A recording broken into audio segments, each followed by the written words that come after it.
وزیر اعلیٰ بلوچستان میر عبدالقدوس بزنجر کی تمام اہل وطن کو عید الفطر کی مبارکباد۔ اپنے پیغام میں ان کا کہنا تھا کہ عید الفطر رمضان المبارک کے بعد اپنے ہر پرہیزگار اور نیک بندوں کے لیے اللہ تعالیٰ کی طرف سے ایک انعام ہے۔ عید الفطر کا دن تمام مسلمانوں کے لیے خوشیوں کا پیغام لے کر آتا ہے۔ اپنی خوشیوں میں ان افراد کو بھی شامل کریں جو یہ دن منانے کی استطاعت نہیں رکھتے۔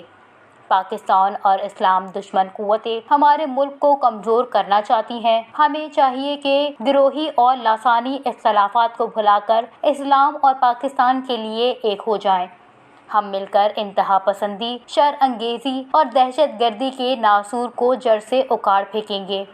مزید انہوں نے کہا کہ ان شہداء کو خراج عقیدت بھی پیش کریں جنہوں نے مادر وطن کی حفاظت کے لیے اپنی جانوں کے نذرانے پیش کیے۔ اپنی عبادتوں میں ملک کی استحکام، ترقی، خوشحالی اور امن کے لیے خصوصی دعاؤں کا اہتمام کریں۔ اس مبارک دن غربا، مسکین اور لاچار لوگوں کو بھی اپنی خوشیوں میں شامل کریں۔ دعا ہے کہ اللہ تعالیٰ ہمارے ملک کی حفاظت کرے اور پوری مسلم امہ کو اتحاد و یکجہتی عطا فرمائے۔ اللہ تعالیٰ مسلم کشمیریوں اور فلسطینیوں کو بھی آزادی کی نعمت سے سرفراز کرے۔